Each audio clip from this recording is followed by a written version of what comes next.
Morning, everybody. Welcome to the Coffee Run Live episode 507 on what is a very absolutely glorious and delightful Tuesday morning. My motto for Tuesdays is the day that you get to choo-choo Tuesday.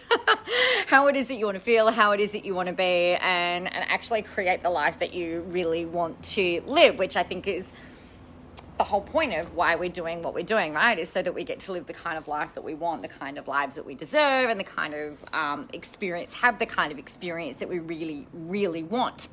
Now, before I get into the topic today, which is using the negative as a positive, which of course is a whole bunch of fun. Good morning, Rebecca. What I wanted to talk to you about, first of all, is that we have got Visible Live. There's a couple of really exciting things happening. Visible Live is happening on the 6th and 7th of November, which is, not next week, it's happening in 2 weeks. My bad. Good morning, Martha. How are you? Welcome to Tuesday. 2 weeks time, we've got Visible Live happening. Hello, Judith.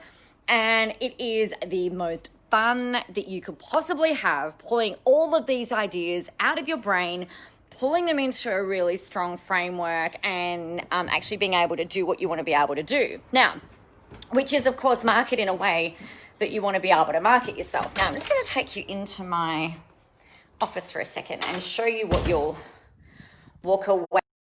Hey, Angela, how are you? All right, so sorry about the bumps. So here's what is called a web of awesome. So this web of awesome is basically my framework that I use every day. So I sit here, excuse the messy desk. This is where I sit, my sweet little ass anyway, I sit my ass on this chair. My computer normally sits here. And to the left of me is my web of awesome.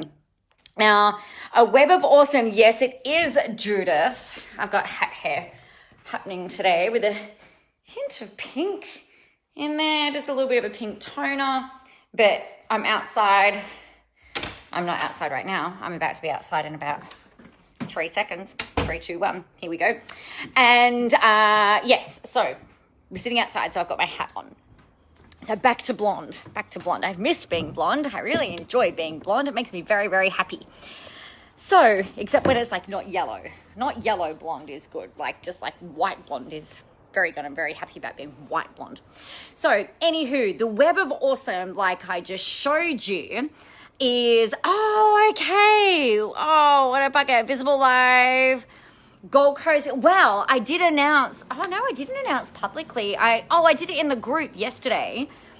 We've got a conference, which is not Visible Live, happening on the Gold Coast presuming I can get up there, in May next year. We'll let you know a bit more about that.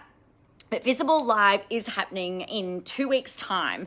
It is the 6th and the 7th of November.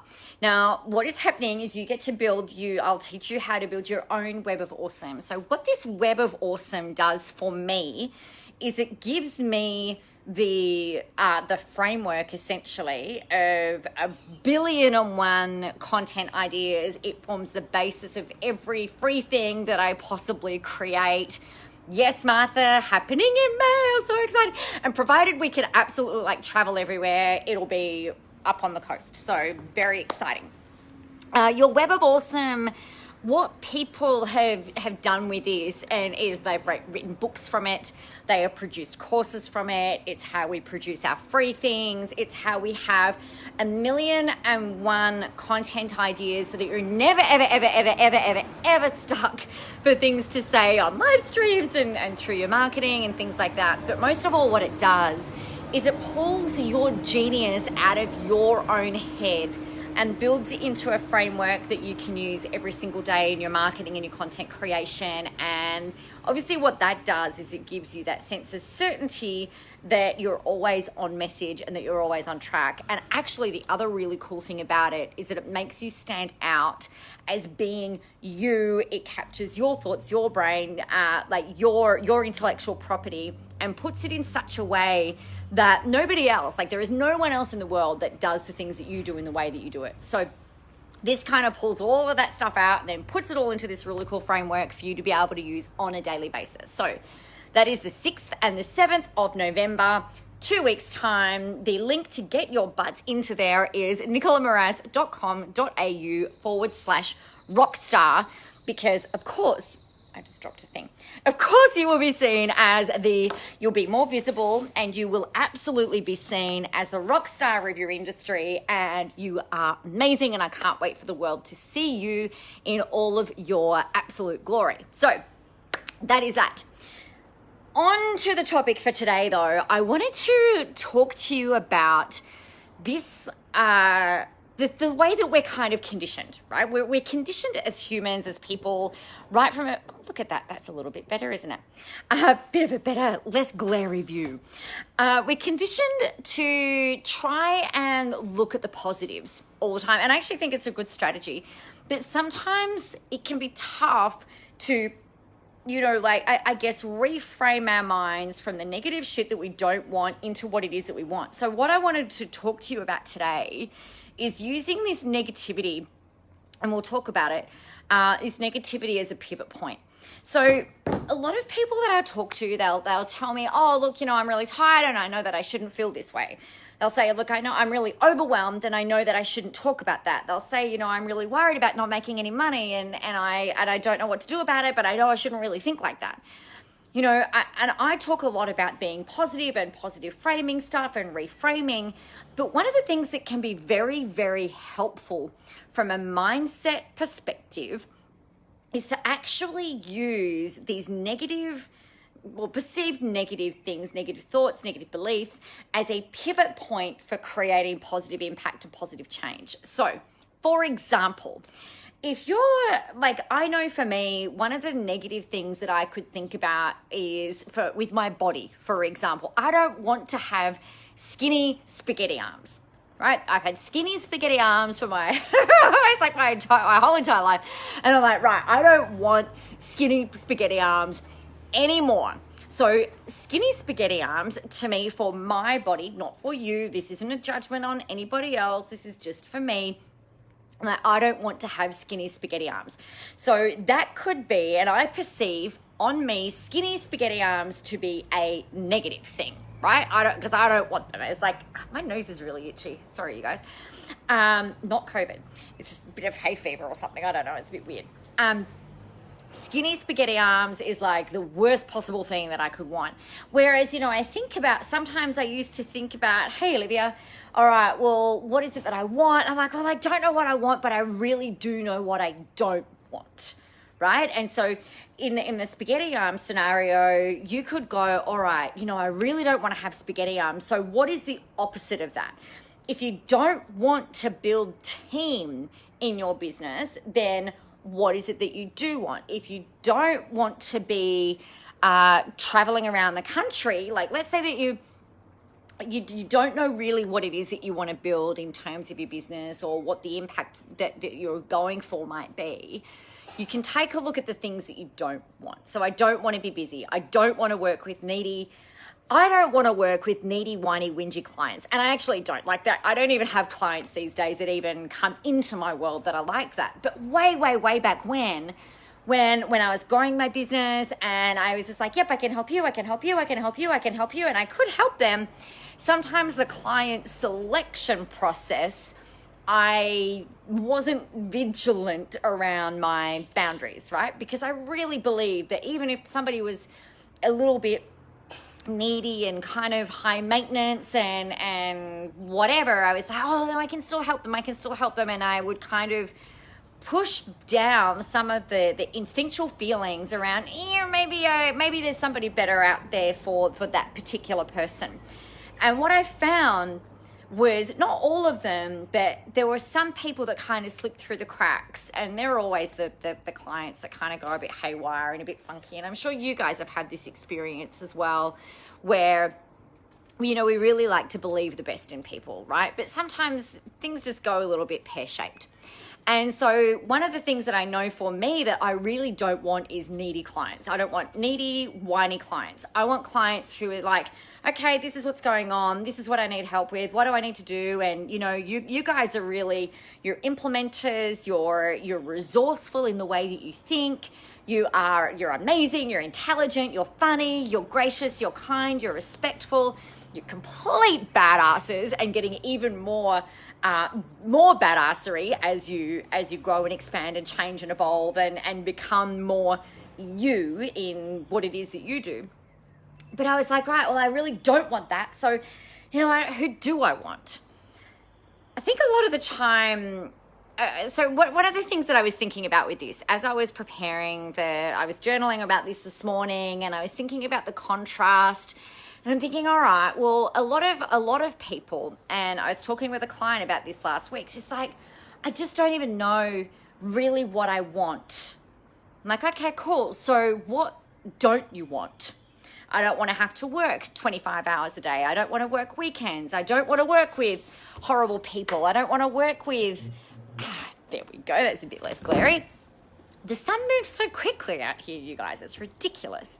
I don't want to travel. I don't want to have a retail store. I don't want to have to invest in stock. I don't want to have to spend $1 squillion on ads and generating leads and yada, yada, yada, yada, yada. So once you work out what you don't want, it can often be a great way to then go, all right, so I don't want any of that. So that must mean that I do want this. And so a lot of the time what happens is we get told to work out and visualize and focus on what it is that we do want. But if you're in that moment where it's like, well, I just don't even know what I want, it can be very hard for you to get into that mode. The other thing that came up this morning, actually, which I thought was really interesting, was how this one particular lady was sharing in a group call that, I've spoken with you guys a little bit over this last week about living your ideal life and about how, I feel like now that our deck is built and I get to work out here a lot of the time, it's really, really awesome. It's like, oh, wow, like all we're missing is just the ocean on the other side of the fence, just behind the fence over here. And one of the things that came up was that she's like, well, I know what I don't want, and I'm not sure what I do want because I don't have the visual representation of that. So quite often, if you're going, all right, well, I don't want this, then it can help you create a visual for what it is that you do want. If you're struggling creating that visual for what you want, you've got to go and find something to represent that. So I remember years ago, I wrote about my ideal perfect day and the house that we live in, the beach that it overlooks, and I can see it instantly, like now in my mind's eye. And it's a hybrid of Taylor Swift's house. It's a hybrid of, that TV show Revenge, and it's set in the Hamptons, and there's like not the evil woman, but I can't even think of a name. The blonde girl that plays whatever her name is. She's got the house with the crisscrossy windows and is overlooking the beach, and I'm pretty sure it's a single story. And TV show is Revenge, for those who are playing catch up. I imagine that my house, my ideal house, is kind of like that, but double story, triple story, on the beach in Queensland, and I can picture it and I can hear it, and I've got all of that. But it's a hybrid of all of these different things. I know what I don't want. I don't want people being able to walk on the beach like just here. I want some privacy and things like that.